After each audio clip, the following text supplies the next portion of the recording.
Are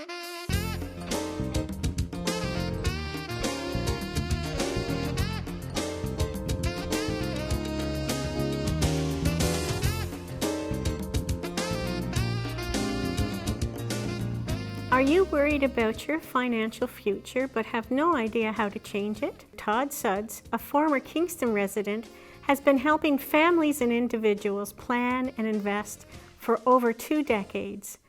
Todd is the author of The Wealthy Breakfast Club, a common sense guide to building wealth for your retirement, and he joins me from his office in Toronto.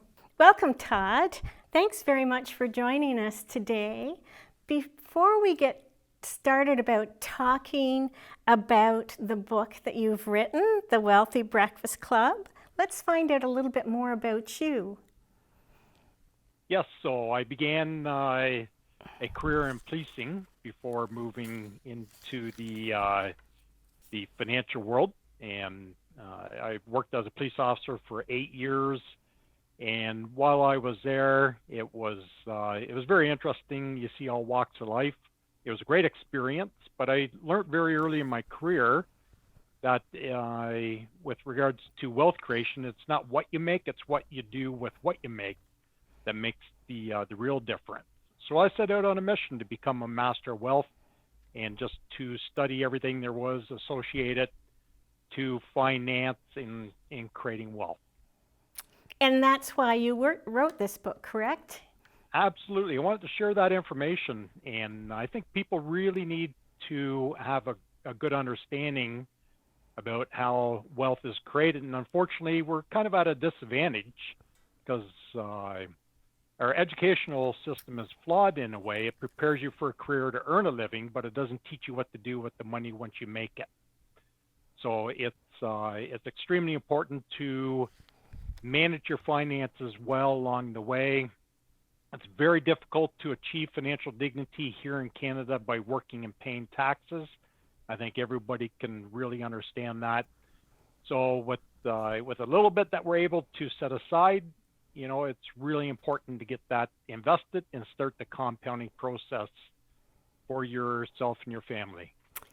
I want to go back to the statement about we're at a disadvantage. And you make this really incredible statement in the book, in my opinion, about when we learn to begin to look at financial planning. And the statement talks about children in school.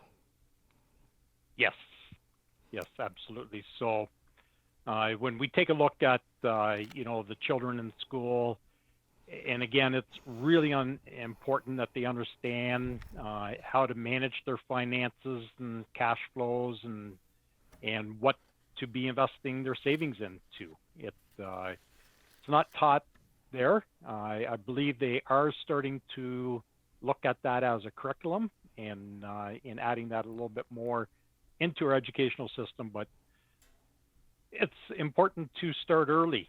And that's where the real compounding begins.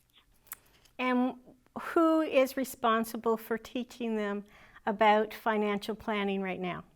Well, right now it's kind of up to the parents, right? It's what they learn through mom and dad, the school mom and dad, and like I said, the educational system has very little emphasis on managing finance and investing. So it's what they're taught through mom and dad, what they learn through books, what they learn through life experience. Who is your audience for this book? My audience for the book actually is people around ages of 45, where they still have an opportunity to prepare for retirement. They could be 15, 20 years out from retirement at that time. And so just taking somebody who is kind of a late starter and in looking at it, in just starting right from the grassroots basics as well. Really understanding the basics of wealth creation, how to manage finance and so forth, and getting the financial house in order. So this is why I like your book, because I've had the opportunity to read it. It's a unique book because you talk about facts, you talk about financial planning, you give equations and various tools to follow what you're talking about in developing a financial plan.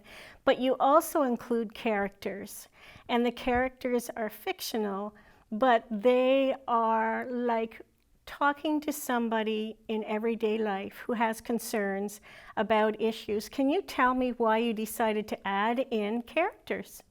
Yeah, great question. Because when I was thinking about the layout of the book and how to present this information, I didn't want to set out on a mission where I cure insomnia. Because finance can be a little boring, it can put people to sleep in that. So what I wanted to do was create sort of like a reality story. Use fictional characters, but use real life people.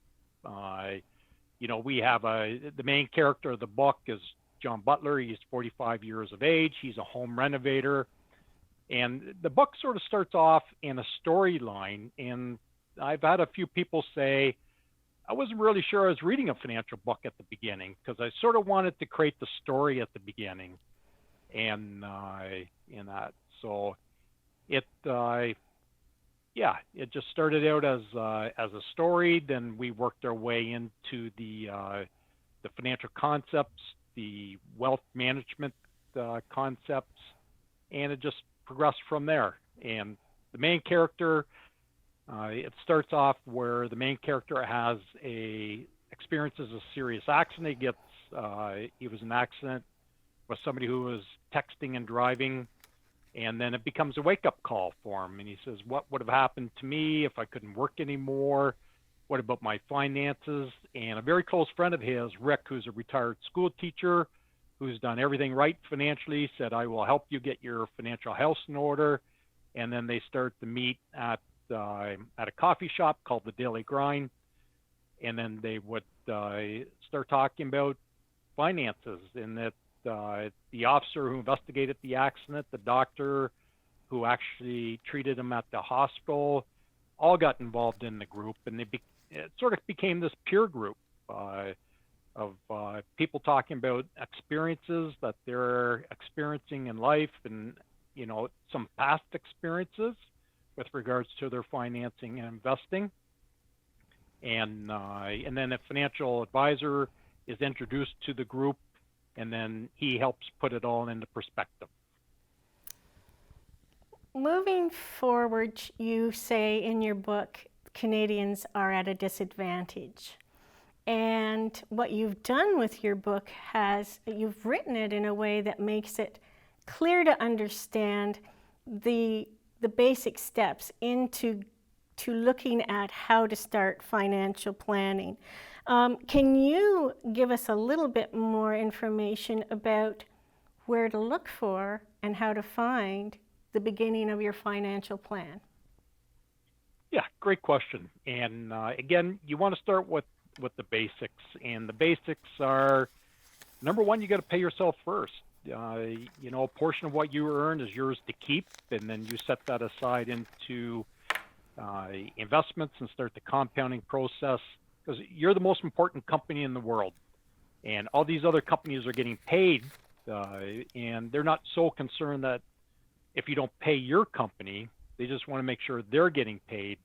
So once you pay your company, now what do you do with the money, and how do you structure the plan? It's extremely important to actually have a plan in place, because if you aim at nothing, you're going to hit it with amazing accuracy. So a plan is really sort of like a blueprint of your financial future and how your retirement sort of unfolds. And it's there are a lot of aspects that come into play. And that's what the book really does. It sort of sets the basics, get people set up, get them on the right track, thinking the right way.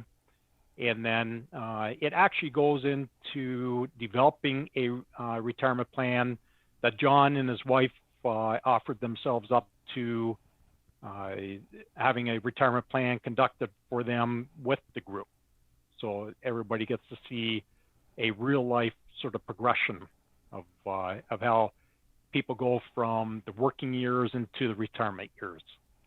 In your book, you mentioned discipline, and it must be one of the hardest things to accomplish with all the ebbs and tides that we go through during life. But the discipline in the statement you made is making sure that you spend less than you make. Can you talk a little bit more about that? Yeah, absolutely.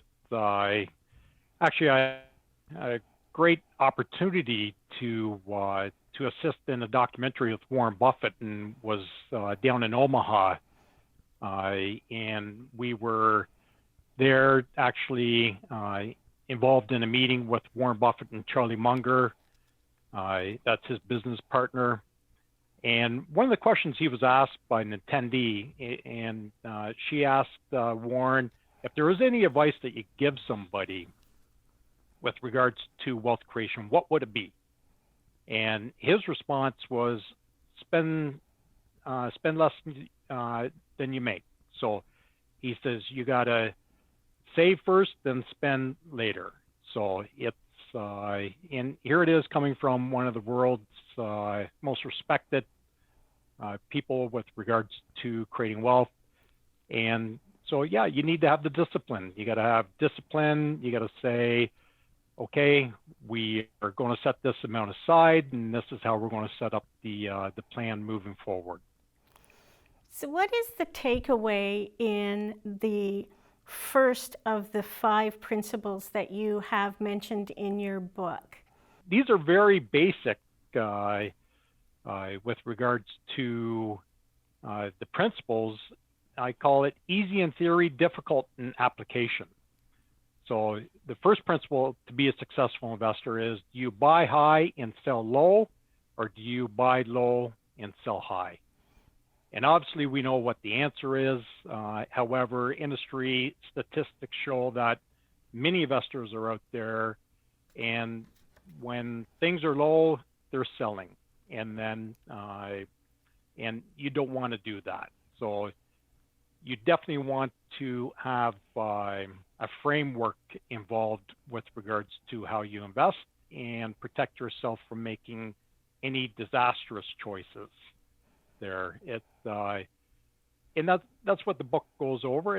It helps develop that framework for people to become a successful investor and really understand the dynamics of how things work on the investing process. So in terms of what you've just said, it's important to not become emotional when things start going awry. And a great example right now is COVID-19. We saw some things change very quickly with COVID-19. Would you agree with that statement? Absolutely. That's a great example recently where, we had the market drop 34% in 23 days from February 19th to March 23rd. And there were a lot of selling going on when that happened. So that's a great example recently. And in fact, many studies have shown that it's investor behavior versus investment performance. So one study showed that over 90% of the returns earned by investors are investor related and not investment related, which means that the investors are reacting differently to the markets, and they might not be making the right decisions when things get tough out there. And so it's sort of back to that principle number one. You don't want to buy high and sell low. And I use a story in the book where I was walking in the conservation area with my daughter when she was young, and she fell down. She scraped her knee, and and she started to cry. And I thought to myself, well, this is a low point. Do I sell her or do I hold on to her? And we know what the obvious answer is here. And so same with your investments. You don't want to make bad choices, and yet many investors do. It's almost like your emotions are at the wheel, your brains are in the back seat when it comes to the investing. It's the flip opposite to what we're really used to. So, if Home Depot had a 30% sale most goods in the store, there'd be police officers on horseback holding people from the front door. And when it happens in the stock market, it becomes a crash. And, when your retirement's on sale, you go in and buy more, you just hold and you ride it out. We're going to take a break, and we'll be right back.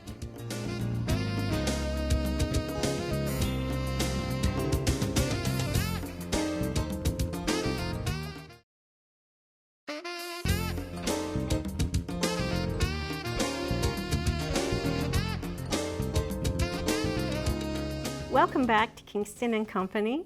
I'm April Andrews, and I'm here with Todd Sudds, who's written the book, Wealthy Breakfast Club.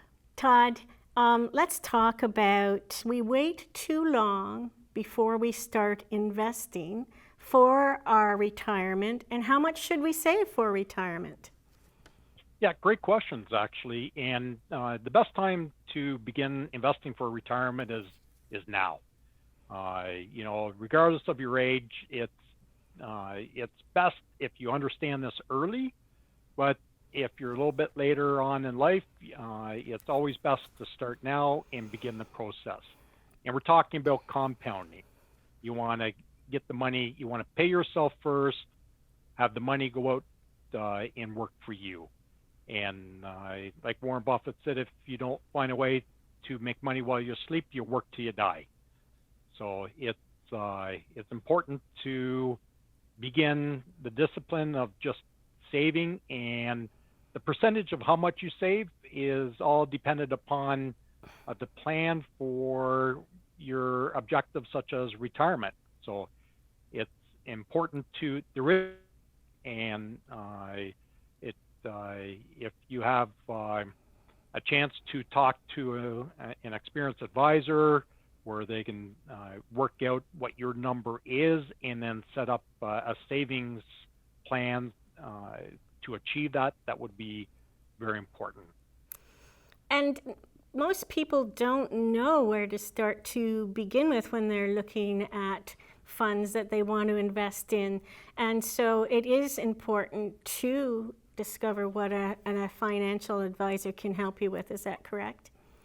Absolutely. Financial advisor can really help sort of work through. It's a very complex world, very complex environment to be investing in. Do you invest in, what percentage goes in the stocks, bonds?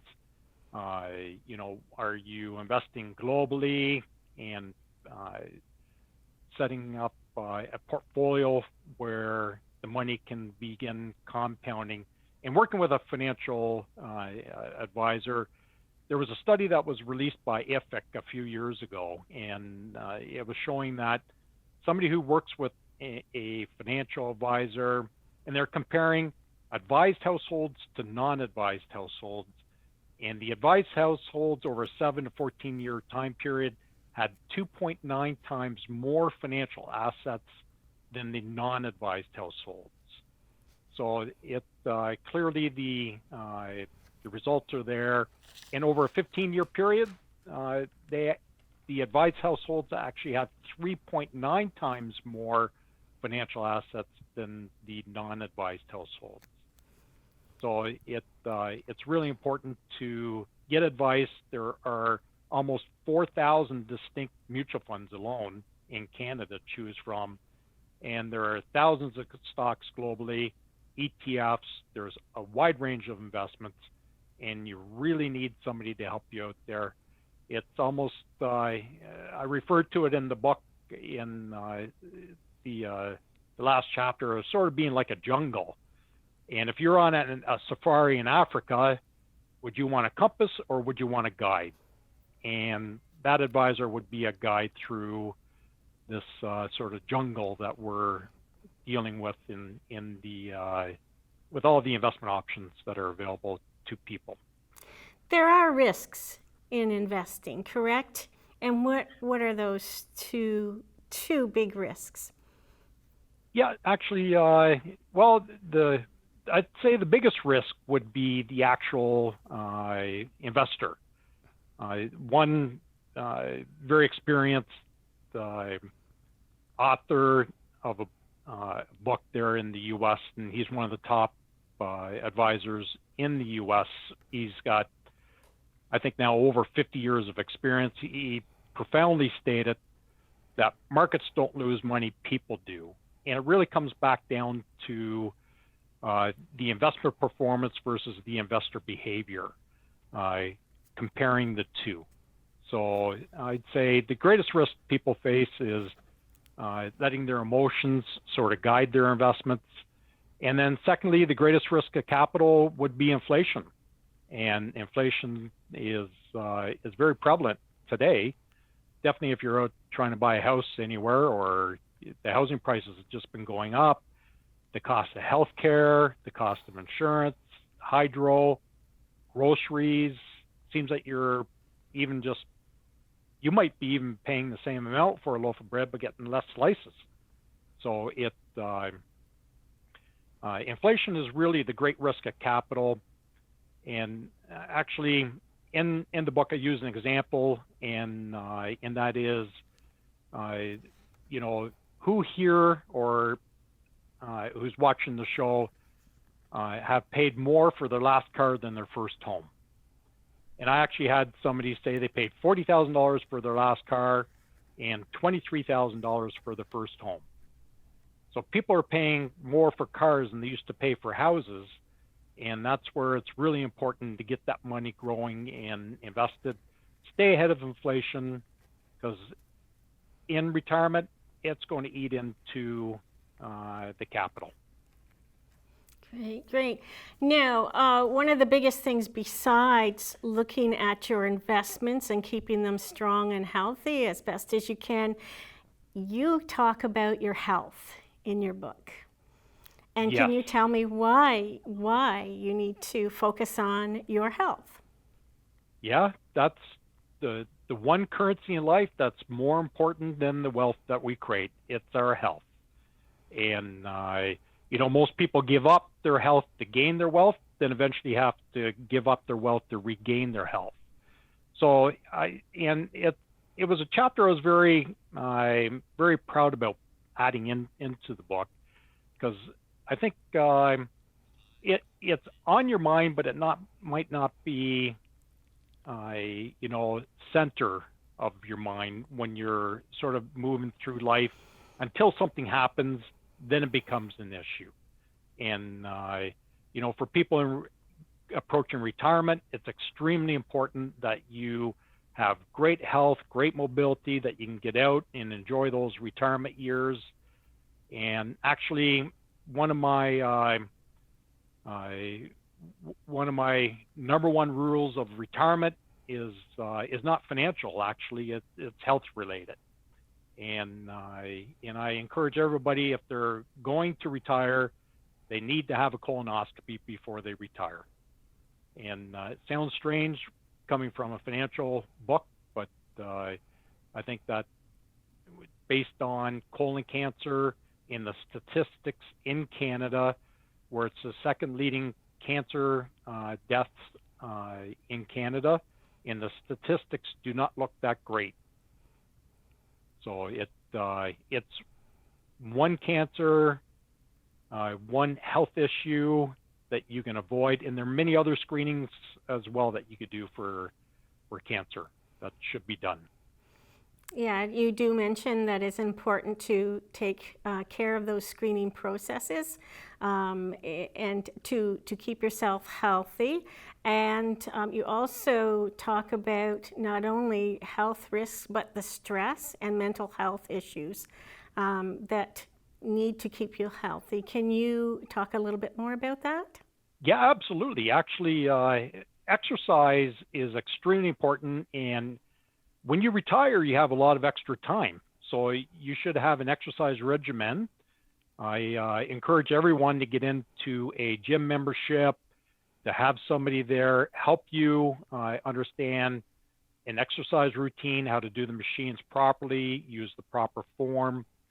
And, as much good as the gym can do for you, it can do as much bad if you don't have the proper instruction with regards to your routine and how you actually perform the exercises. So it's extremely important to have that regimen there and to be exercising and working that into a daily routine for yourself. And not just during retirement, correct? You're suggesting in your book to start earlier than that. Absolutely. It should be there as this is, exercise. And when we look at COVID and with all the gyms being closed down, exercise is sort of like vaccine for the mind. When you're exercising, there's a certain feeling that you get you get nowhere else. And it's really important to have that regimen all through your life. We talk about paying ourselves first financially. You have to pay yourself first physically as well, and set that time aside. And it's been said that you suffer the pain of discipline or suffer the pain of regret. Discipline weighs ounces, regret weighs tons. Todd, congratulations on your first book. Can you tell us how we can find your book? Yes, there's a website that's set up called thewealthybreakfastclub.com, and it has a link to Amazon. It's on Amazon. It's in Kindle version and paperback version. And And not only do you find the book on Amazon, but you have set up a contribution to one of your favorite charities. Yes, I'm donating some of the proceeds from the book to Operation Smile. And I've always donated to Operation Smile each year. And I actually had somebody ask me, why Operation Smile? And I said, well, Warren Buffett and Bill Gates, they have enough money to change the world. And I have enough money that I can change someone's world.